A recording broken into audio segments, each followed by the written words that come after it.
My story starts on a warm August day in 1995. I was at home playing with my 18-month-old triplets, and I was given, I'm just going to move that up because I don't think I've got that quite right. I was at home playing with my 18-month-old triplets, and I was given an advert asking for ordinary women to apply to be part of a North Pole expedition. Now, I had no outdoor experience. I was a mother. I was actually in a bad marriage, and I was essentially a single mother. But something in this advert spoke to me. I knew my marriage was ending, and I had a bleak future, and there was hope in there. And so I thought, well, they're asking for ordinary women, and I'm definitely that. It didn't occur to me at the time that I should have some outdoor experience, or at least have spent a night in a tent. It said ordinary, and I was a mother of triplets. If I could do that, I could do anything, surely. And so I sent an application form off with £75 that I actually couldn't afford, and I wondered if I'd ever hear back. But I did. A thick brown envelope arrived on my doormat with instructions of the farm on Dartmoor where the selection was to take place, and a kit list. Well, I earned nothing on this kit list. I couldn't afford to buy anything. So I made a few calls to some military friends of mine, and within 3 days I had everything I needed from the feet to my head. It was all a sort of drab olive green colour, but it would do. I could now go and start this selection. And I turned up on Dartmoor, and I walked into the barn, and over 200 women had applied for this selection. And I saw them all in their outdoor kit, bright colours, all worn from specialist outdoor shops, and I'm in my drab green army kit. I just stood out. So I put my new boots under the nearest hay bale and just tried to look the part. The weekend started with a talk on the Arctic, and then we were marched out on Dartmoor. It was hell. I hated it. It was cold, it was rainy. We walked for mile upon mile upon mile. And after an hour, I was in so much pain, I didn't know what to do with myself. What was I doing here? And I just kept going. That's all I could do. And when it got dark and it was still raining, I literally sobbed with the pain. Take me home, take me home. And we finished. I got to the end. It was about all I could do.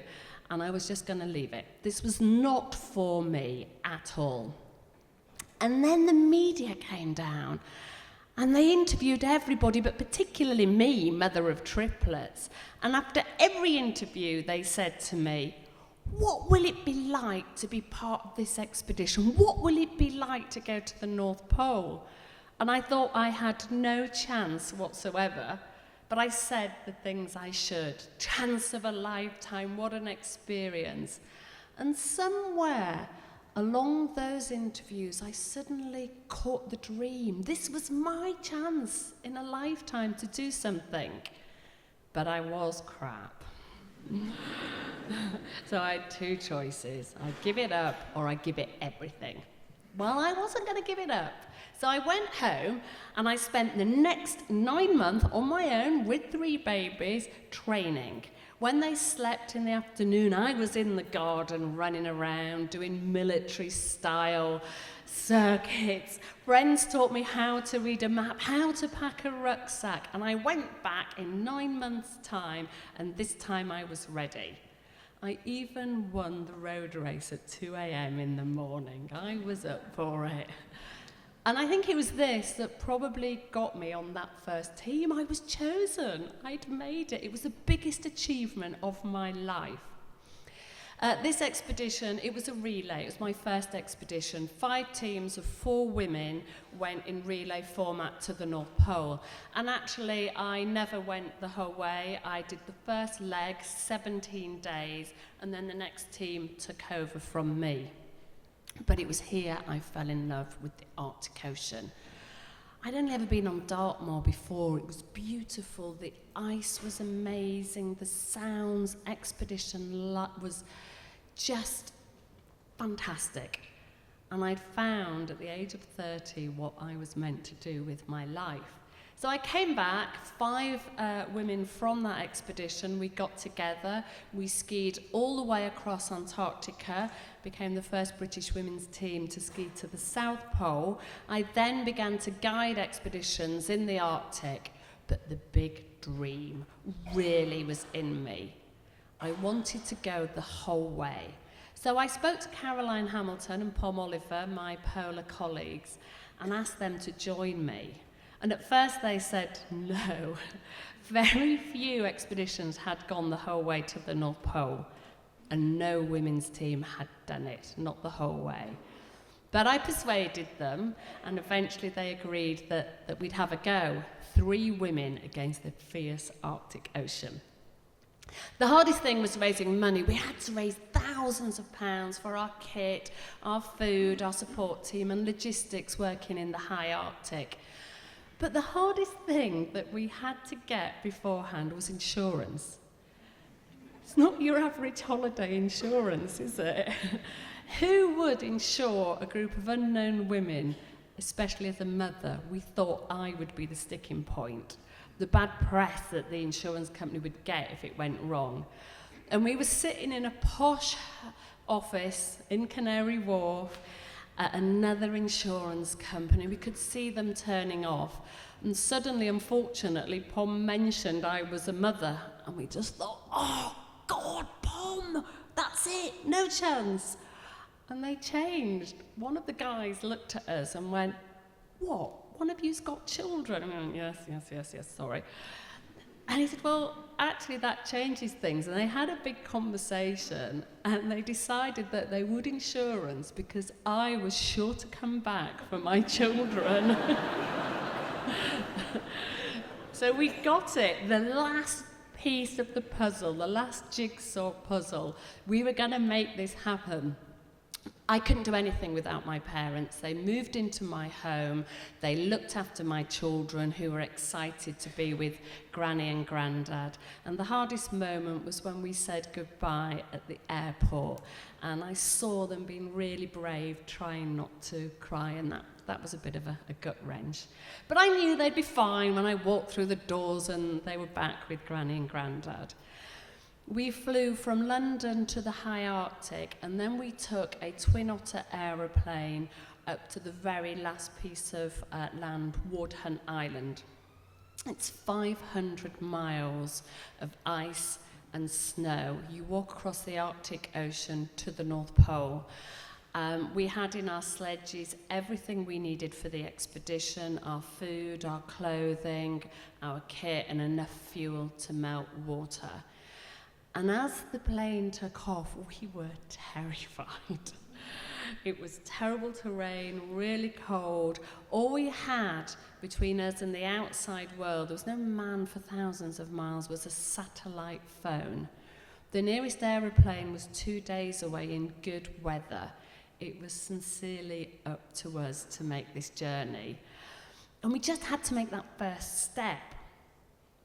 I'd been on the first leg of the relay and thought I knew what to expect, but this expedition was worse than any I had ever encountered. For the first 27 days, the temperatures were between -42 and -56 degrees Celsius on the thermometer. With wind chill, we were simply surviving. Our sledges were too heavy, they were about twice our own body weight, and we had to haul 3 of us, 1 sledge over every ridge as we moved forward. It was debilitating and so slow. And in the beginning, we all got frostbite. I can remember skiing at the front, and I had frostbite on my middle toe, on my little toe, and a little bit on my big toe. And I could feel it getting worse, but I couldn't call a halt to the team to warm it because we were too slow. We would never get there if we stopped. And I can remember thinking, oh God, okay. I can feel my middle toe. Well, oh hell, who needs a middle toe? I can live without a middle toe. And a little toe, well yeah, I can live without a little toe. I can't live without a big toe. If it starts to go for that, that's it. And we were literally bargaining with bits of our body in order to make this happen. I found on the ice that when I could think about things, I missed the children terribly, and I could probably go about 14 days, 15 days. That seemed to be the limit before it affected my morale. And the girls were really good. They would give me time with the phone and the precious batteries, and I rang home, and I always thought they'd miss me, obviously.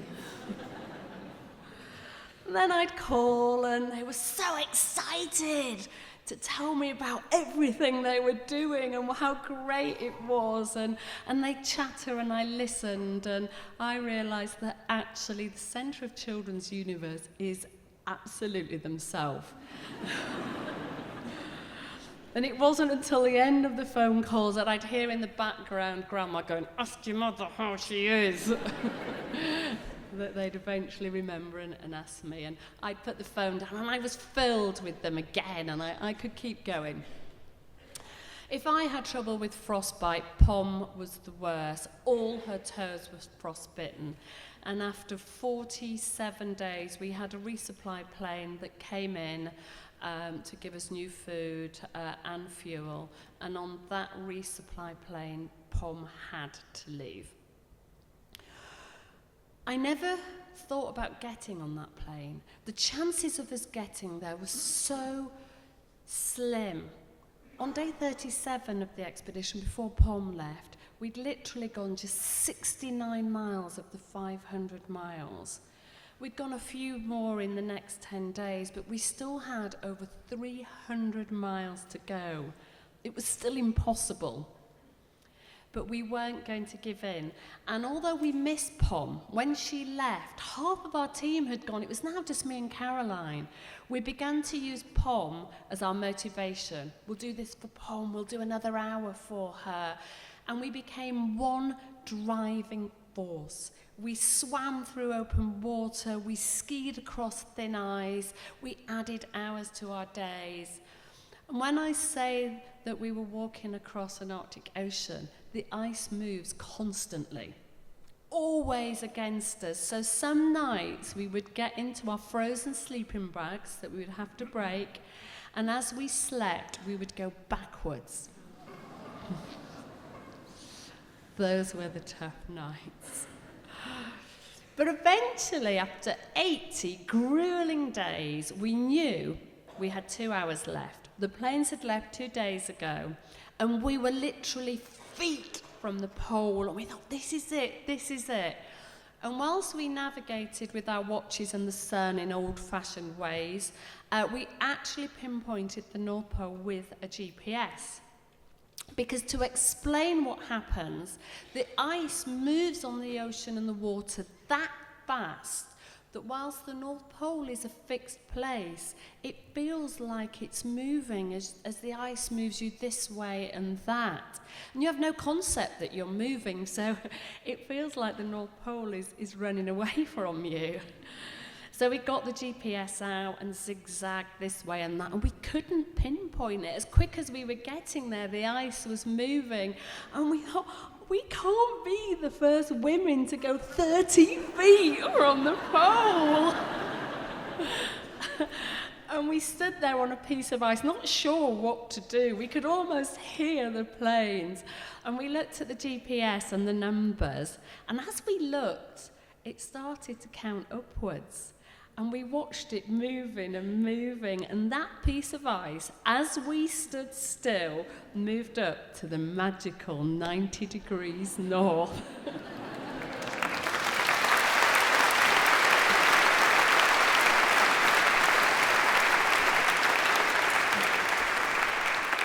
We got it. I planted the national... No, I didn't plant the national anthem.